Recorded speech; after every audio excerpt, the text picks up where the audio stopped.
I'm 54 and I'm going to tell you what nobody told me when I was 30 years old, but I wish they would have.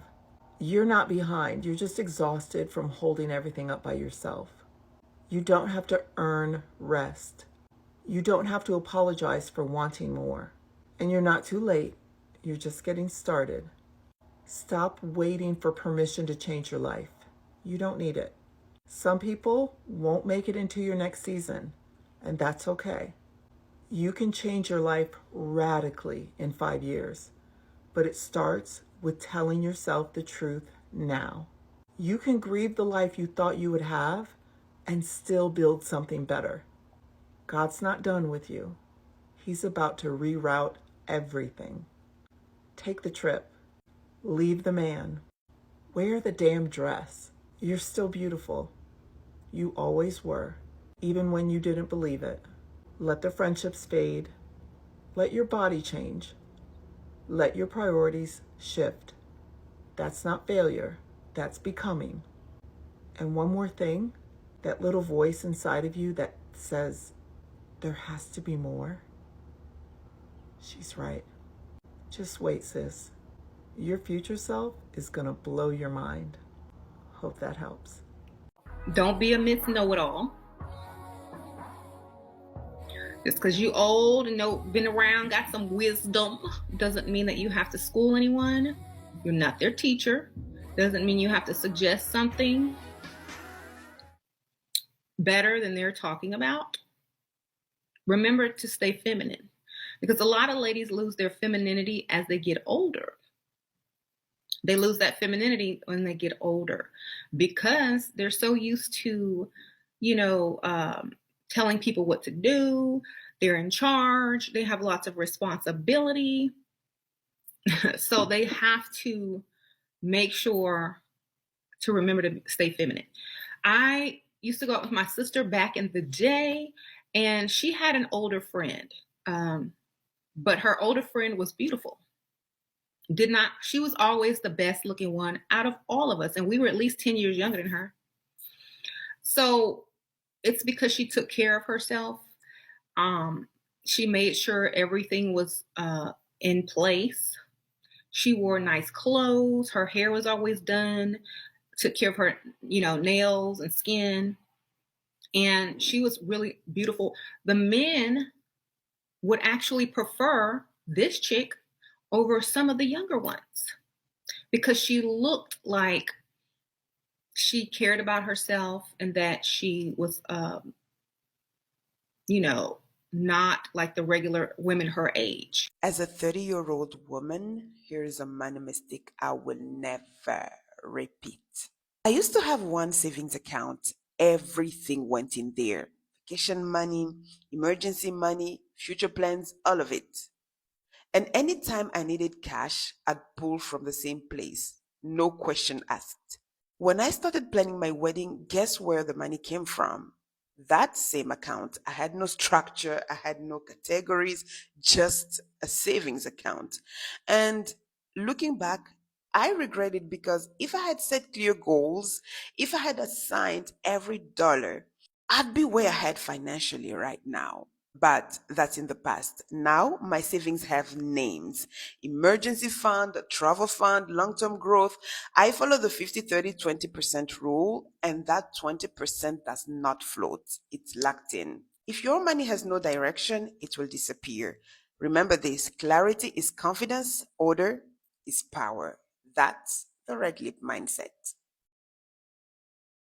I have to speak on this because this was literally me when I was a senior in high school, and it has haunted me to this day. And I'm now 30 years old. And I don't even regret the loss of identity and sense of self because that ended up being a huge learning lesson for me in my 20s. It's the fact that I'll never be able to go to track practice again after school and hang out with my friends and complain about how hard our workout is, or be in a show and be at rehearsal all day Saturday with my cast and just having the best time ever. Like, I can't be on a track team now. I can't do theater, and definitely not with the people that made it so special to begin with. Like, truly, the biggest curse of my youth was not being able to recognize all of the good things I had in my life.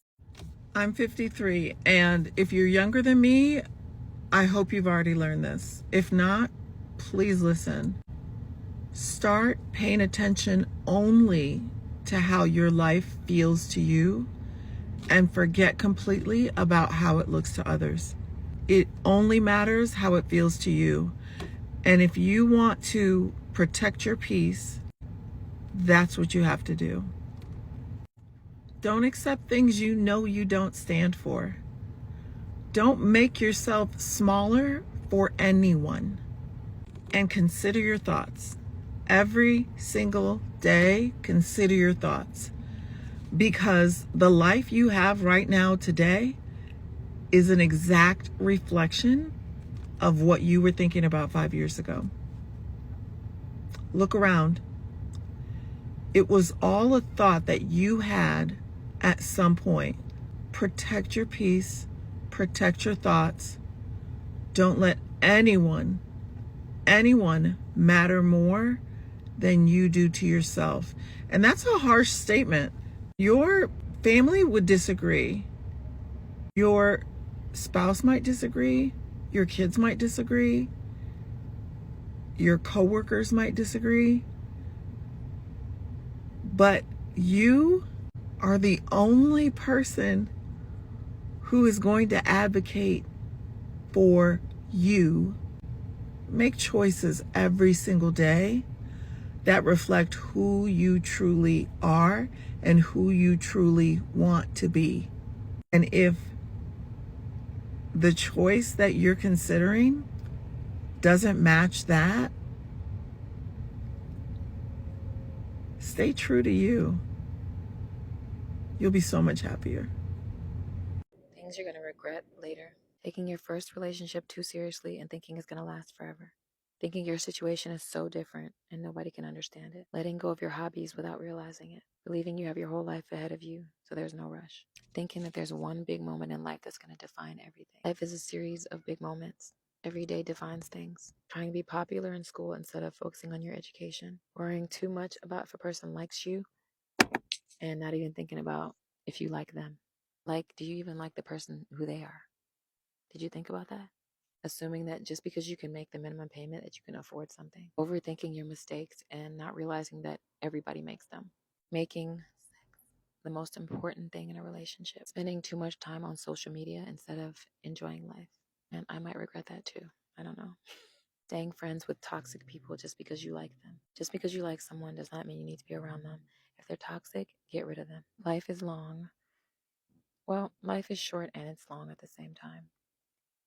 When I say life is short, I mean cherish every moment. When I say life is long, a lot of things are going to happen to you in your life that are going to define who you are, and that may change, and that's okay. Every day is a series of moment after moment where you can define yourself, and it's okay to change your mind or your opinion or anything about yourself. It's okay to completely redefine yourself. Anywho, love you. To my girlies in their 30s, time isn't running out. It's not. Feels like it is. If you look at social media, oh my God, you're running out of time. It's not. It's not. Other people will make you feel like you're running out of time because they want everyone to do what they're doing so they feel better about their choices. There's no race, like there's no checkered flag at the end of life where they're like, she did it all. Extra stars for when you're dead.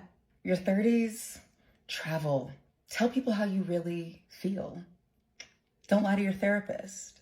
And be okay to not be okay. And be okay with missing out because staying in is more fun.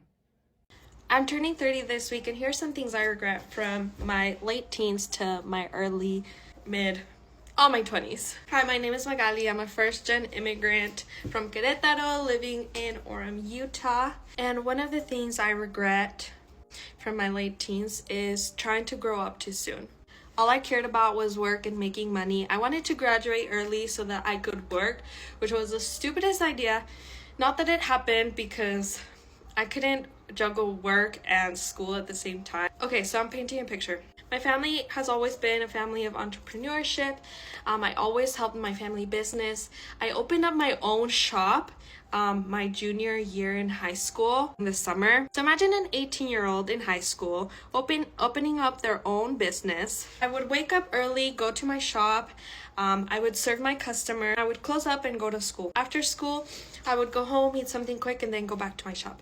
I didn't go to football games. I didn't really hang out with friends. I pushed my friends away. I was just so focused in work. I thrived on being so mature because people would compliment me on that, like older people, like, oh my gosh, you're only 18 years old and you have your own shop. That's amazing. Oh my gosh, blah, blah, blah, blah, blah. And so I wanted to be so mature. So my friends would go out partying. I would be home reading some motivational book. I'd go to personal development conferences. Yes, they all helped me become who I am today, but I was just a kid. I regret trying to grow up so fast. I regret trying to be something I was not. I regret skipping stages, etapas. Like my 18, 19, 20, 21, like those were my years to like go out with friends, you know, explore new things. No, I just wanted to work. I wanted to work. I regret that. I regret not making more friends. I regret not being more social. I regret being so close-minded. I grew up LDS and I grew up in an MLM. So like I was very close-minded. Oh, you weren't LDS? Oh, I don't even want to see you. I don't like Herbalife. Oh, go away. You are the devil. Like I was in the cults of cults, like LDS plus MLM, like that's just like anyways, much love to my LDS peeps and MLM peeps, but like I was very toxic. Like my mentality was so toxic. Like no motivational book was gonna take out the toxic from my brain. I was a mess. Yeah, I was so into personal development, but I lacked so many things inside. I regret being so judgmental. I regret not being more open. I regret not being more accepting of others. Honestly, that's what kind of failed my first marriage. I got married too young, which was so stupid. Like, I got married, I think, at like 22, even though it was to my high school sweetheart, my junior high and high school sweetheart. You know, it was like a fairy tale story, but I wish someone would have been like, what are you doing? Like, for example, I remember like planning stuff for our wedding. I'm going on another tangent. I was planning stuff for my wedding. Like, he was at home playing video games. He didn't have a job. That's a red flag. Anyways, what are you gonna do? You know, it's my canon event. I mean, maybe we were never supposed to work out, but I was so judgmental. And like, I always pointed fingers at him like, oh, you're bad because you love to drink, you love to smoke, you don't like to work, like blah, blah, blah, blah. But like, imagine your spouse not being supportive of you or always judging you. And if I would have been more open, more understanding, not so judgmental, like maybe we could have ended things in a better way and not like restraining orders and stuff. I regret that. Now that I'm turning 30, I see things different. Obviously, it takes years and experience to like get where you are mentally, but like I regret trying to be someone that I wasn't. I regret not allowing me to really be me. Like, who is Magali? Magali is nerdy. Magali loves funny stuff. Magali loves music. Magali loves eating. Magali loves traveling. I used to pretend I was like this fitness girl and like all nutrition and like I hated working out. I hated eating healthy, but that was my job. I became so angry with like healthy stuff and like for a couple years, like I didn't want to eat anything healthy. I stopped going to the gym. I'm barely back to the gym. Shout out to Ladder because they have amazing workouts. I finally feel motivated to go work out. Anyways, I always tried to be someone I wasn't. Like I would see these Miami girls like posting like they're making their protein shake. I wanted to be them so bad, but that wasn't me. I say I'm a gordita feliz. Like I love to go eat. I love to enjoy food. Food is so important to me, and I always restricted myself. I was always weighing myself. Like it was very toxic. So I regret trying to grow up too fast. I regret not making more friends. I regret being so judgmental and close-minded. I regret not doing what I loved or wanted to do. But it's just a little rant. There will probably be more of those in these days because, I don't know, I guess turning 30 makes you more emotional. If you are still watching this, wow, thanks. This is what I wish I knew when I was in my 20s, as a woman who's now in my 30s when it comes to dating. If he does not thoroughly enjoy taking care of you, run.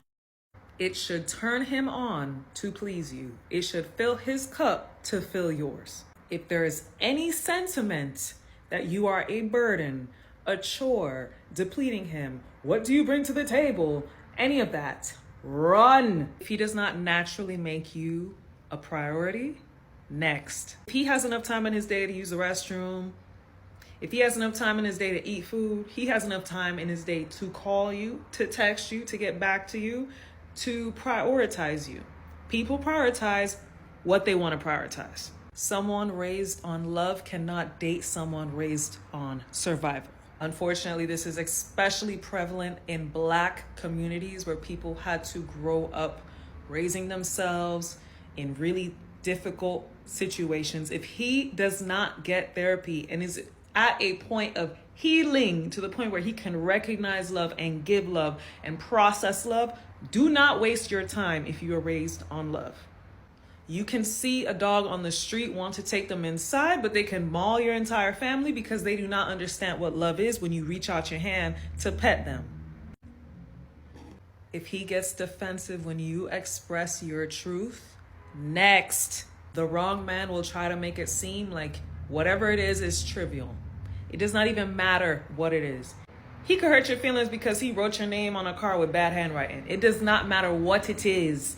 If you are feeling a way about it and you cannot talk to him and hear his empathy and compassion, and he does not have to agree to understand. He does not have to agree to show love and care and consideration. If he does not have that level of emotional intelligence and availability, move on. You cannot teach someone that.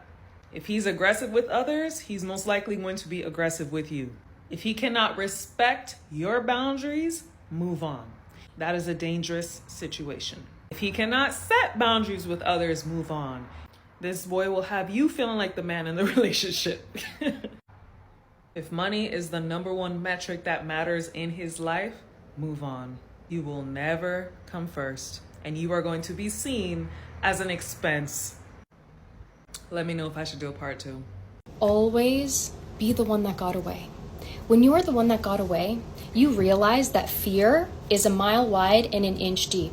So you leave the relationship and you realize, wow, that's what I was scared of. I was scared of being alone. It's actually peaceful over here. But when you are the one that stays, I have yet to see a woman who has stayed in a relationship after betrayal who hasn't become an absolute shell of herself. Because when you are forced to face the person who has betrayed you day after day, your body will go into survival mode. You go to bed at night, but you don't rest because rest requires peace. And how can you be at peace with a person who has you at war with your own nervous system? You once defined success by achieving your own goals and dreams, and now you only dream within the confines of what his life and ego would allow for.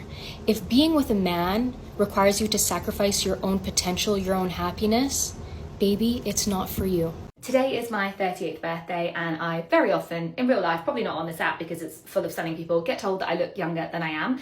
I have really looked after my skin. From the age of 20, I've done like a 1,000,000-step skincare routine. I've kept it out of the sun. I've worn SPF every day, right? I protected my skin, right? It paid off, I think. I do get Botox. It's kind of worn out now, but I do get Botox. That's the only thing I've ever had done to my face in terms of injectables or treatments or anything like that. My skin's doing her thing, right? I put in the work and she is grateful, she's happy, she's thriving. However, what I will say to you, look after your goddamn hair, kids, because my hair, whole different story. Now, I've not styled it or anything like that. Like, this is just literally rough dried from the shower, but usually my hair, glossy, silky, full, thick. I did not pay any attention to my hair when I was growing up as part of like keeping up with it as a routine because my hair was always nice. It was always thick, it was always glossy. I've always had grey hairs come through thick and fast. I've had grey hair since I was 18, so that's never really been a thing for me. Like, it is what it is, right? But the quality, the thickness of my hair, the amount of hair that falls out now with age has just drastically declined. And I realized it's because I've never really cared about it. I never used heat protection spray. I never used serums. I used like whatever shampoo and conditioner was on offer. Like, I did not look after my hair. I just always expected that it would be the way it was because I never had to do anything with it. And I wish I'd put the same mentality that I put into my skin, which I'm super happy with and think personally looks great at the age of 38, than I did for my hair. Does that make sense? So basically I'm just on here, you know, morning of my 38th birthday saying, kids, look after your hair. Do your do your scalp serums, do your oils, like all of these things I'm doing now, and I'm hoping that it can like restore itself, but treat your hair the same way that you treat your skin. Like prevention is key and all that jazz. Over and out. Actually, one little side note, when it comes to prevention, I didn't get Botox till I was 32. So I had full on wrinkles before I had treatment for the wrinkles. I didn't do any preventative Botox. I know that's talked about a lot nowadays. As someone who is 38 and absolutely loves Botox, I think it's the best thing ever. I adore it. So I would say like, get it if you want it. I love it. But I didn't do any preventative Botox. I waited till I was 32 and then I started getting Botox. This is my biggest regret about having kids later in life. So I had my first daughter when I was 34. I had my second daughter when I was 36. I'm now 37. And we waited to have kids intentionally. You know, it's something we talked about, prayed about, but I really wanted to be financially stable before we had kids. That was the main reason. I also wanted to travel and enjoy being married. So we were married almost 10 years before we had our children. And there's a lot to be said for waiting to have kids. There are many benefits like financial stability, maturity, all of those things, but this is my regret. I genuinely regret not having them sooner, and here's why. When you're a female, especially if you wait to have kids until your mid to late 30s, as you know, your risk of complicated pregnancies, birth defects, genetic disorders, those go up as you age. Your chances of getting pregnant goes down. And you're just more tired, you're more exhausted, and it's harder on your body. And the thing is, we absolutely love having kids. And I kind of have this feeling like if we would have had kids 5 years sooner or 10 years sooner, we would probably have another kid or two because we just love our children so much. And something that people don't talk about or tell you about having kids, and some people do, I guess, but it just gets better and better. Our 3.5-year-old is absolutely amazing. I know I'm biased because I'm her mom, but she has the coolest personality. She's so fun. She's fun to hang out with. And she's just like your little buddy that you want to do everything with. It's amazing. And she has her own personality.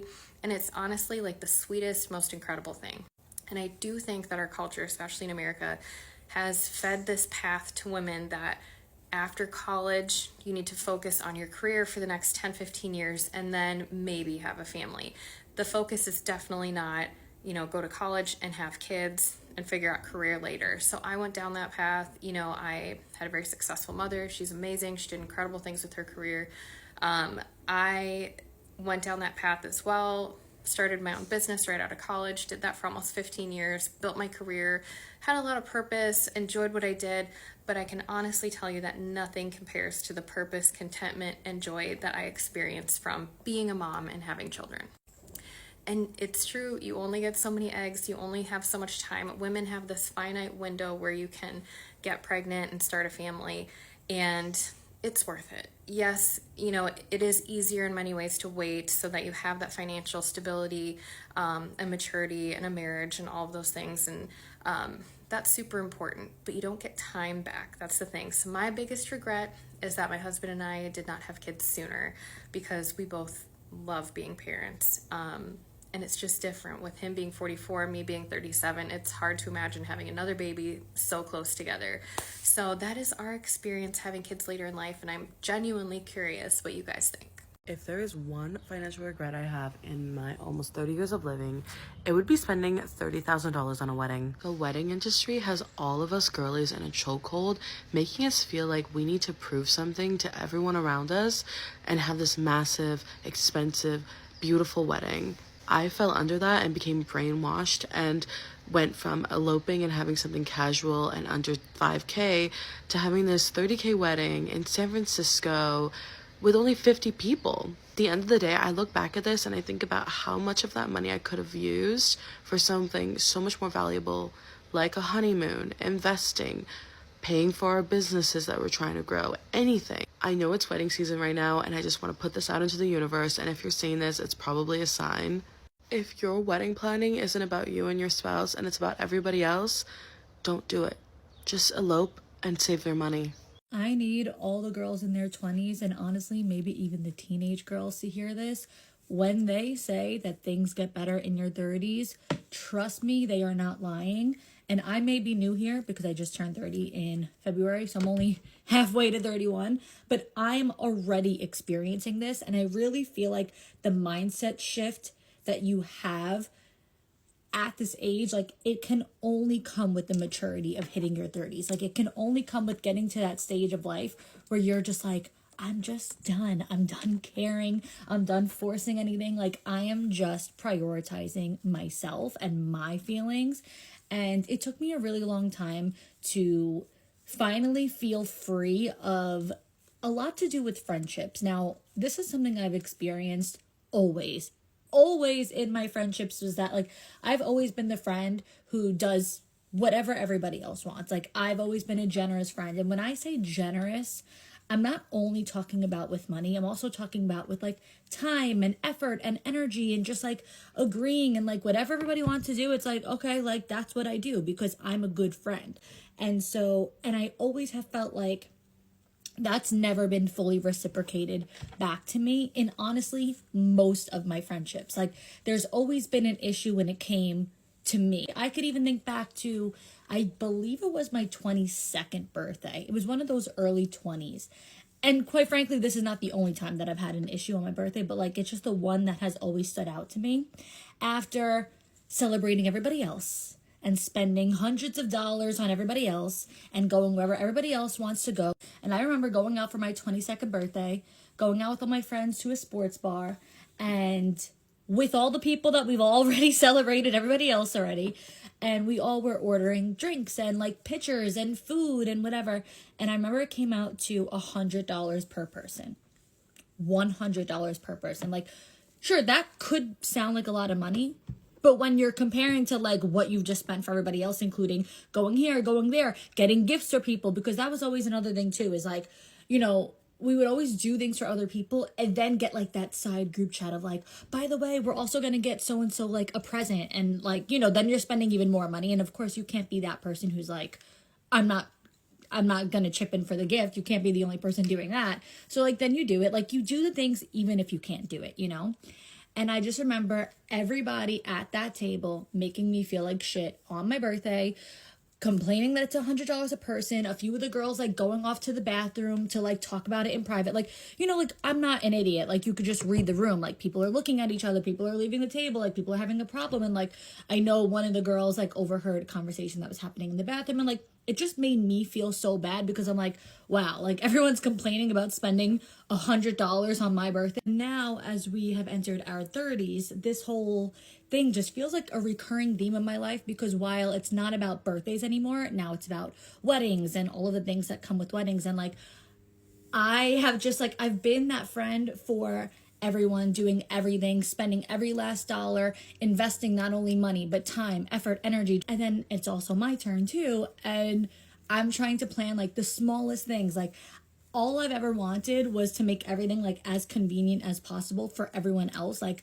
I don't ask people to travel. I don't ask people to do anything like crazy for me, but even the smallest, most convenient things I could possibly do, there's a problem with everyone from every angle. Who doesn't have the money for this after I just spent thousands of dollars on them? Who doesn't have the time for this after I just spent weeks and weekends and so much time on them? Like, and I've just come to realize, like, I'm not even mad at anyone. I'm just free. I'm free of giving a fuck. I'm free of having the need, feeling, you know, and it's my own internal thing, because I could have declined all these plans and I could have declined everything like all my life, but like, I didn't want to. Like, I wanted to be with my friends. I wanted to do things, but now, as you know, I am in my 30s and I am getting married, I'm just free of feeling like that. And now I'm just like, I can't wait to say fucking no to everything moving forward. Like, I cannot wait for like this season and this era to be over. And then whatever comes next, my answer is no.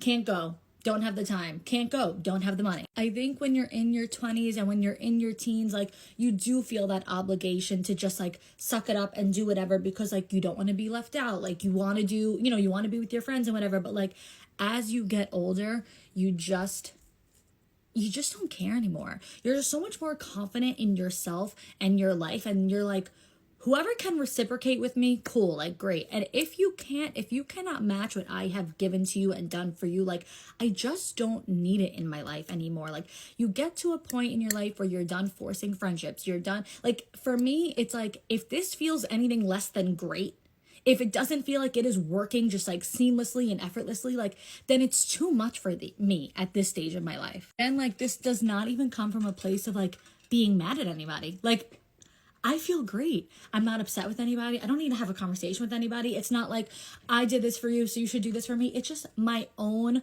realization and my own feeling of like, I have experienced this enough in my life. I am done experiencing this. I'm taking notes. I'm collecting all of this evidence and data for myself. So now I know next time you expect something of me, what I'm going to do with that. Looking back, when I was thinking of reaching the age of 30, I thought that everything would be figured out.